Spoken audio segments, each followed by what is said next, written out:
Rikthehemi faqja e internetit në Euronews e Iranit raporton se Parlamenti i vendit ka miratuar një projekt ligj për të pezulluar bashkëpunimin me mbikëqyrësin bërthamor të OKB-s, Agjencinë Ndërkombëtare të Energjisë Atomike. Sipas planit, inspektorët e IAEA-s mund të hynin në Iran vetëm me miratim të qartë nga Këshilli i Lartë i Sigurisë Kombëtare dhe nëse agjencia garanton sigurinë e objekteve bërthamore të vendit.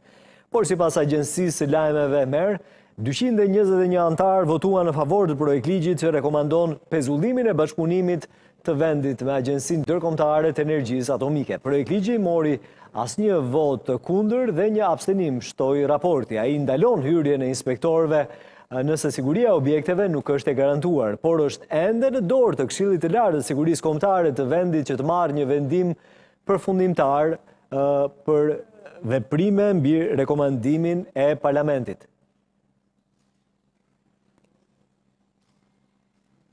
Do të shkojmë edhe një herë nga Samiti i NATO-s, fjalën e ka Donald Trump. Actually, Western civilization, for years past administrations failed to get most allies to contribute even the 2%. I remember when I came here, we had 4 countries that were up to 2%, and I remember Poland was there, a couple of them were there, but most of them were. We had 28 at the time, as you know, it's increased a little bit, and they've agreed now to more than double their budgets in all cases. And Europe stepping up to take more responsibility for its security will help prevent future disasters like the horrible situation with Russia and Ukraine, and hopefully we're going to get that solved. Mirë, në këto momente duket se presidenti i Shteteve të Bashkuara të Amerikës edhe një herë vë theksin te konflikti midis Rusisë dhe Ukrainës. Pak më parë ka folur edhe mbi buxhetin e përcaktuar më herët në planet e tij edhe gjatë fushatës elektorale për të gjitha vendet anëtare të aleancës NATO-s. 5% do të jetë ky buxhet. Kemi, le themi, pikpyetje ende përsa i përket asaj që do të vendosë Spanja, të cilës i është lënë disa muaj kohë për vendosur rreth këtij propozimi. That hardware is going to be made in America because we have the best hardware in the world. You saw that where 14 missiles were shot at us the other day. And they were very nice. They gave us warning. They said, we're going to shoot them. Is 1 o'clock okay? They said, it's fine. And everybody was emptied off the base. So they couldn't get hurt except for the gunners. They call them the gunners. And out of 14 high-end missiles that were shot at the base in Qatar, all 14, as you know, were shot down by our equipment. Amazing stuff. Amazing that they can do. It's like shooting a bullet. Me sa duket edhe gjatë fjalimit të tij në samitin e NATO-s është duke folur presidenti Trump për sulmin e zhvilluar operacionin nga ana e Shtetet e Bashkuara të Amerikës ndaj Iranit, por gjithashtu edhe mbi kundërpërgjigjen e Iranit për sa i përket bazave amerikane në Katar. Among the allied nations, we cannot afford to be dependent on foreign adversaries for critical minerals, and as you know, we made a deal with Ukraine to take a vast amount of the land they have for minerals. We need it. And once again, I want to thank all of the people in the Netherlands, incredible people. It's a great place. And all of the NATO allies for the tremendous summit that we just had. A letter just came in, and a statement came in from the Atomic Energy Commission of Israel. And I just wondered, this is an official letter, and they're very serious people, as you know. The devastating U.S. strike on Fordo destroyed the site's critical infrastructure and rendered the enrichment facility totally inoperable. It was devastated. We assessed that the American strikes on Iran's nuclear facilities has set back Iran's ability to develop nuclear weapons for many years to come. This achievement can continue indefinitely if Iran does not get access to Konfirmon edhe një herë presidenti Trump se me operacionin e Shtetet e Bashkuara të Amerikës ndaj bazave për pasurimin e uraniumit, Irani e ka çuar vite pas për të arritur qëllimit pra për të zhvilluar një bombë bërthamore. Wasting time, nobody's watching them, so they're just wasting a lot of time, wasting my time. Ashtu siç ka ndodhur edhe më herët, në fakt Donald Trump vion që të sulmojnë thojza mediat në rastin konkret CNN-in për fake news, për mënyrën se si e ka pasyruar në fakt operacionin e Shteteve të Bashkuara të Amerikës ndaj Iranit, por jo vetëm. If you look at Hiroshima, if you look at Nagasaki, you know, that ended a war too. This ended a war in a different way, but it was so devastating. Also, they have, out of Dubai, just came that Iran's foreign ministry spokesman, this is Iran's foreign ministry, says it's near its nuclear installations were very badly damaged by the American strike. So what bothered me about these reports with fake reports put out by the New York Times, vazhdojnë që të citojnë media prestigjioze Donald Trump, si që janë në New York Times, edhe njëherë vë theksin tek ajo që ka ndodhur, ai konfirmon se dëmet kanë qenë shumë të mëdha për projektet bërthamore për pasurimin e uraniumit të Iranit pas sulmit të Shteteve të Bashkuara të Amerikës. 94% credibility, the media, now it's at 16%, and I'm very proud of it because I've exposed it for what it is. But when I saw them starting to question the caliber of the attack, was it bad? Well, it was really bad. It was devastating. They were obliterated. In fact, you can't get into the tunnels. They just put that over. That just came out. They can't, there's nothing, there's no way you can even get down. The whole thing is collapsed in a disaster. And I think all of the nuclear stuff is down there because it's very hard to remove. And we did it very quickly. When they heard we were coming, it was, you know, you can't move it. Very hard, very dangerous, actually, to move to. And they also knew we were coming, so I don't think too many people want to be down there knowing we're coming with the bunker busters, as we call them. We're the only ones that have them. We have the best equipment, best nuclear equipment, and we have the best equipment in the world. And by the way, we can't forget our submarine, which was out there, submarines actually, but submarine was out there. We shot 30 rockets into an area, every single one of them. I think it was almost 400 miles away, I think, Pete, right? 400 and long. It was in the ocean, long ways away. Ka përfituar nga rasti Donald Trump që të falenderoj gjithashtu edhe të gjithë ata që kanë marrë pjesë në operacionin historik sipas tij ndaj Iranit ditë më parë. We did 2 others in addition, which hadn't been completely destroyed.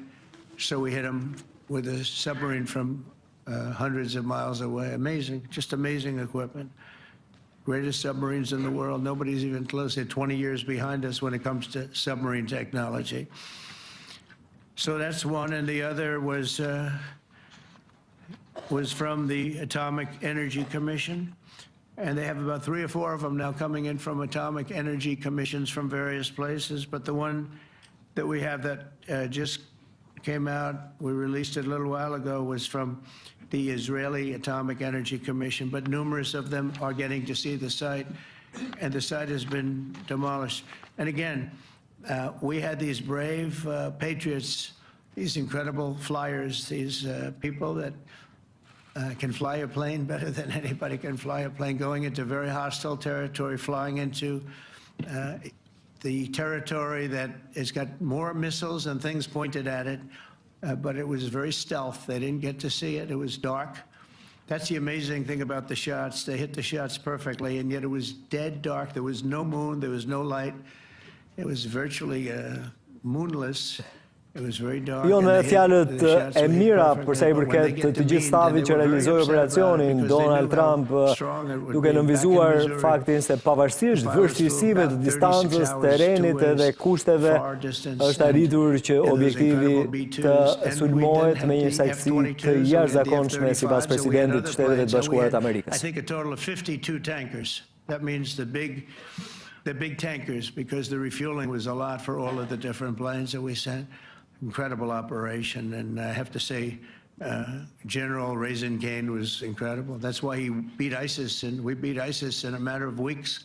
I was told it would take 4 to 5 years. We did it in a few weeks, and he was great. That's why he's the head of the Joint Chiefs of Staff right now, because I had a very good experience with him. He knocked out ISIS in a period of literally a few weeks. Amazing. And it was supposed to take a few years, 5 years to be exact. So we had a great victory there, and we then came here, and I think we had a great victory here, but this is an ongoing project. This is the safety of Europe, the safety of the world. And they've raised it from 2% to 5%, something which nobody, and you're talking about over $1 trillion a year. So we're talking about a lot of money coming in from countries that we're not paying nearly enough to be effective. So I have, as you know, Marco Rubio with me, and Pete Hegseth, Secretary of State and Secretary of War. Should we say Secretary? You know, it used to be called Secretary of War. Maybe for a couple of weeks we'll call it that, because we feel like warriors. It used to be called Secretary of War. In fact, if you look at the old building next to the White House, you can see where it used to be Secretary of War. Then we became politically correct, and they called it Secretary of Defense. I don't know, maybe we'll have to start thinking about changing it, but we feel that way. Nuk mungojnë asnjëherë batutat e Donald Trump edhe në raste të tilla, siç është Samiti i NATO-s, duke komplimentuar patjetër sekretarin e shtetit, por edhe sekretarin e përgjithshëm Mark Rubio, të cilët i ka nga pas. I know him well. Thank you, Mr. President. Yeah. Thank you for taking the time before flying home. You just said you believe the conflict between Israel and Iran is over. What makes you so confident it is? And what do you do if it isn't? Because I dealt with both, and they're both tired, exhausted. They fought very, very hard and very viciously, very violently, and they were both satisfied to go home and get out. And can it start again? I guess someday it can. It could maybe start soon. I think a big telltale sign was when, as you know, Iran somewhat, by not much, violated the ceasefire, and Israel had the planes going out that morning, and there were a lot of them, 52 of them. And I said, you got to get them back. And they brought them back. They didn't do anything. They brought them back. It was very good. I thought it was amazing, actually. They have fought a hell of a war. They fought very hard. I think the war ended, actually, when we hit the various nuclear sites with the planes. And I just hope you people can give these pilots, these are the best pilots in the world. They're the best shots in the world. They call them shots. That's what they are. And wait a minute. And I just hope you can give them the respect they deserve, because they came home to fake news. And like, oh, gee, there was hardly any damage. The things are decimated. So, but I think, no, I think they're very much finished. I think Israel's going to get back to doing what they do, and I think that Iran's going to get back. You know, Iran has a huge advantage. They have great oil, and they can do things. I don't see them getting back involved in the nuclear business anymore. I think they've had it. They've been at it for 20 years, and I don't see that happening either. Now, if it does, we're always there. It won't be me, it'll be somebody else. Mirë, i përgjigjet pyetjes gazetarit Donald Trump, ai thotë çfarë do bën të mendosh që ka mbaruar lufta, që në momentin që kemi goditur objektivat bërthamore, lufta ka ndaluar, thot ai, patjetër që e kemi çuar shumë vite pas për sa i përket pasurimit të uraniumit. Nëse do të vijojmë me planet e tij, atëherë patjetër që do t'i kundërpërgjigjemi, i është përgjigjur Donald Trump interesit të gazetarit. For you, Mr. President, you just cited Israeli intelligence on these attacks. Earlier, you said U.S. intelligence was inconclusive. Are you relying on Israeli intelligence for your assessment of the impact of the strikes? No, this is also, Iran made the statement, and it's also, if you read the document that was given, that Pete can talk about if you'd like, the document said it could be very severe damage, but they didn't take that. They said it could be limited or it could be very severe. They really didn't know, other than to say it could be limited or it could be very, very severe. Mirë, sqaron edhe njerë Donald Trump ato që i cilëson si fake news të disa prej medjave të Shtetet Bashkuara të Amerikës për dëmet që i ka shkaktuar Iranit gjatë këtij sulmi. Donald Trump këmbgul edhe një herë se është interpretimi përsa i përket medjave dhe Iranit. Në rastin e tij, dëmet kanë qenë vërtet shumë të mëdha. Blue dress.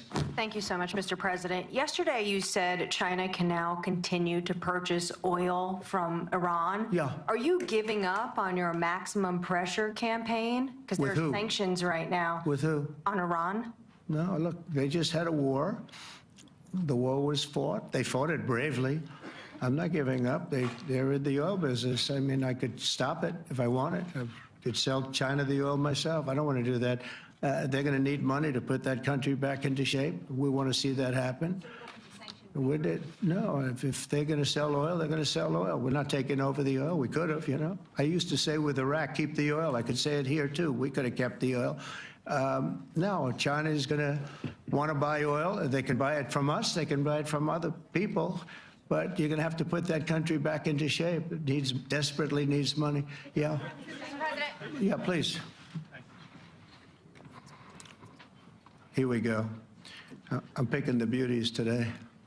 Go ahead. Mr. President, Secretary General Rutte has described President Putin as an adversary, a threat, an enemy.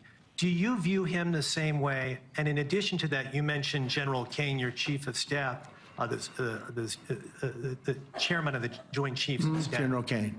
Yes, he has said that Mr. Putin has territorial ambitions beyond Ukraine. Do you view that in the same way? It's possible. I mean, it's possible. I know one thing, he'd like to settle. He'd like to get out of this thing. It's a mess for him. He called the other day. He said, can I help you with Iran? I said, no, you can help me with Russia. Because, in the last few weeks, we took care of India and Pakistan, Kosovo, Serbia. I think on Friday we have coming in, the Congo is coming in, and Rwanda is coming in. That was a vicious war that went on, a machete war, heads chopped off all over Africa. They're coming in. We did 2 others in addition to that. Nobody's ever done anything like this. Mirë vijon fjalimi Donald Trump në samitin 2 ditor të NATO-s në Holland, ka vënë theksin tek fake news të disa prej mediave më prestigjioze në fakt të Shteteve të Bashkuara të Amerikës, të cilat sipas Donald Trump e kanë minimizuar dëmin që i kanë shkaktuar forcat amerikane gjatë operacionit për bombardimet e destinacioneve të pasurimit të uraniumit në Iran. Por me sa duket Donald Trump është i qartë në atë që ka bërë, i është përgjigjur pyetjes së gazetarit me po, lufta ka përfunduar që në ditën që kemi bombarduar objektivat e Iranit pas interesit të tij nëse lufta kishte përfunduar apo jo midis Izraelit, Iranit, por gjithashtu edhe Shteteve të Bashkuara të Amerikës, duke qenë se u përfshin në këtë konflikt. Do të mbetemi sërish këtu tek Samiti, tek deklaratat e Donald Trump, kam në lidhje Gent Xhaxhiun, Gent të kërkojnë ndjes për pritjen, por kur fjalën e ka presidenti i Shteteve të Bashkuara të Amerikës, duhet vëmendje apo jo? Besoj edhe ju e keni ndjekur.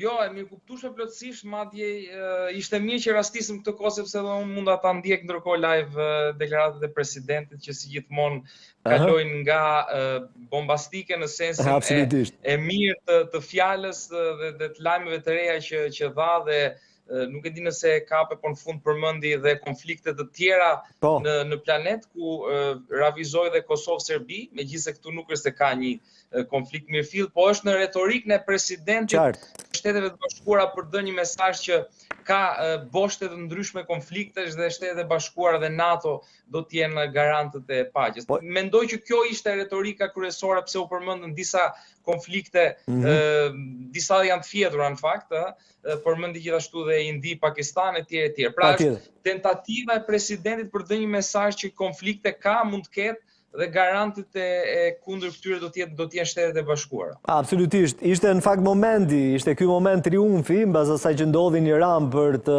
dhënë edhe një garanci se pa të në një farë mënyrë konfliktet mund të agravojnë edhe mund ta përkeqësojnë situatën e sigurisë në botë. Po, përtej kësaj, pse po flitet kaq shumë për këto fake news, Gent? Edhe gjatë fjalimit të tij, Donald Trump tha e kanë minimizuar dëmin, ndërkohë që ne kemi shkaktuar dëmet gati të pariparueshme, kemi shtyr pas në projektet e tyre të pasurimit të uraniumit.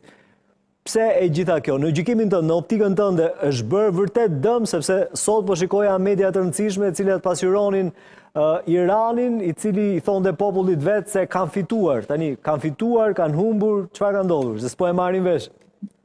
Mesazhet që vinë në fakt nga mediat në Iran apo nga qeveria nuk janë për t'u marrë të mirëqëna. Janë propagandë, po. Me një marrë shumë të gjerë skepticizmi, sepse vet nga natyra e regjimit në Iran dhe nga çfarë historia ka treguar në periudhën e sundimit të pushtetit ajatollave, pra liria e fjalës dhe gazetaria apo raportimi i real është në nivele minimale, pra nuk duhet t'i referohemi. Ajo çka mund na krijojë një interes për ta hulumtuar më tej janë raportimet të Reutersit për shembull, apo të CNN-it, të cilat i referohen burimeve të tyre në Agjencinë Informative të Ushtrisë apo në Agjencinë e Inteligjencës për Mbrojtjen e Shteteve Bashkuara, të cilët kanë lëshuar një material top sekret drejtuar shtëpisë Bardh, ku informojnë se objektivat e goditur nga ushtria amerikane kanë shkaktuar një dëm patjetër në programin e Iranit për krijimin e bombës bërthamore, por jo të këtij niveli apo të atij kapaciteti që ka pretenduar shtëpia e Bardh. Tani këtu kemi nuk dim nëse ky raport ekziston, pra nuk mendoj që ndokush nga ne e ka lexuar, e ka parë, madje edhe Reuters dhe CNN flasin bazuar në burimet e tyre, burimet kryesisht janë verbale, është e vështirë që një agjenci inteligjence amerikane të nxjerr faksimile apo dhe screenshote të materialeve të tyre. Pra është fjala e presidentit amerikan nga njëra anë kundër raportimeve të këtyre mediave. Po të bëjmë një historik, mediat si CNN, Reuters kanë patur burime të besueshme. Dhe në përgjithësi informacionet që ata kanë transmetuar në anonimatin e burimeve patjetër, dhe kur flasin për burime, flasin për zyrtarë që punojnë brenda këtyre agjencive informative, kanë rezultuar në përgjithësi të sakta. Nuk dim të them, do të ishte tepër e guximshme në këtë moment, sepse gjithçka është duke evoluar, është duke zhvilluar, të themi nëse kjo është e vërtetë apo jo. Por i lirë, dhe po e mbyll këtë ndërhyrje. Fakti që ka një stepje të Iranit në këtë moment, në këtë përballje me Izraelin, tregon diçka, pra tregon një stepje, tregon një hutim, tregon një nevojë për të mbledhur forcat për të kuptuar sa është dëmi. Unë mendoj që Irani ende nuk e ka të qartë sa është dëmi i shkaktuar në centralet dhe në pikat e pasurimit të uraniumit. Prandaj mendoj që me kalimin e ditëve kjo do të bëhet më e qartë. E kuptova.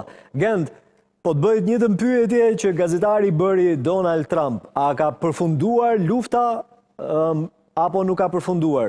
Këtë e bëj jo më kotë për faktin se ditën e sotme në parlament gjithashtu Irani ka vendosur që të largohet nga bashkëpunimi me mbikëqyrjen bërthamore të OKB-s, pra Agjencinë Ndërkombëtare të Energjisë Atomike. Agjencia Ndërkombëtare Atomike e OKB-s e Kombeve të Bashkuara ka qenë e vetmja portë hyrëse në Iran le themi boshtit perëndimor, nëse do ta quajmë kështu. Pra e vetmja portë zyrtare, pra infiltrimi në kuptimin zyrtar, jo infiltrimi i fshehtë apo në mbulesë i zyrtarëve të OKB-s në Iran për temën më delikate për cilën Irani përmendet që është pasurimi i uraniumit, tashmë është ndërprerë. Kjo është dhe një përgjigje, një kundërpërgjigje për të mos lejuar këta zyrtar apo këta oficer të agjencisë të marrin informacion të dorës parë, pra të raportojnë mbi dëmin real që ka shkaktuar sulmi amerikan i pak ditëve më parë. Është një sinjal në gjykimin tim i tërthort që goditja ka qenë thelbësore, që goditja ka qenë e papritur dhe i ka tejkaluar, le të themi e ka tejkaluar pritshmërinë e Iranit për thellësinë e goditjes. Pra ka qenë një goditje më e thellë nga sa Irani mund të mendonte që mund të merrte nga Izraeli apo në këtë rast nga Shtetet e Bashkuara. Duke ndërprerë këtë kanal informacioni, pra duke i lënë jashtë portës, le të themi, zyrtarët e agjencisë nukleare të OKB-s, çdo lajm që mund të dalë nëse janë shkatruar apo jo kapacitetet atomike, do të mbeten spekulime. Pra Irani vazhdimisht mund të thotë që janë fake news, nuk janë vërteta, sepse agjencia tashmë nuk ka më një burim të drejtë. Prandaj do të pyes, ka mbaruar apo ka filluar sërish? Ka rifilluar lufta? Se Trump tha ka përfunduar. Prandaj edhe unë të pyes, ka mbaruar ashtu siç tha Trump apo do të rifillojë mbas këtij vendimi të Iranit? Unë mendoj që Irani është në një moment hutimi, nga një moment që do të zgjas jo shumë dhe unë mendoj që nuk do të ketë më kthim. Pra, pushteti atje, regjimi atje do të ketë nevojë për të treguar botës, por edhe qytetarëve iranian që ata janë ende në lojë, në kuptimin në thonjza që ata janë ende të fortë dhe kapaciteti goditës i Iranit nuk është dëmtuar. Sigurisht deri tani Irani nuk ka goditur me armë bërthamore, dhe është e palogjikshme dhe e pakuptueshme po të vijemi në pozitat e tyre që ata të ndalojnë goditjen me raketa tradicionale që ata kanë vazhduar deri tani. Për mendimin tim është një kthim i ekipit në dhomat e zhveshjes, nëse do të duam përdorim fjalorin e sportit, dhe unë mendoj që ekipi apo ushtria dhe kapacitetet goditëse të Iranit do të riaktivizohen. Gent, falenderoj shumë, kërkoj ndjes për shkurtim të minutazhit, por siç edhe ta thash, po mbahet në konferencë presidenti i Shteteve të Bashkuara të Amerikës, do të kemi mundësi në ditën e vijim, mado mendja që do të diskutohet ende mbi atë që prodhoi Samiti dy ditori i NATO-s në Holland. Përshëndes nga Tirana, kështu kemi mbritur në fund të kësaj hapësire. Ju kujtoj se për lajmet më të reja nga vendi, rajoni dhe bota, mund shkarkoni aplikacionin e Euronews.al në App Store dhe Google Play. Vetëm pas pak do të jeni me Ujeza Doshlanin, bashkëpërshëndetemi këtu. Faleminderit shumë për vëmendjen.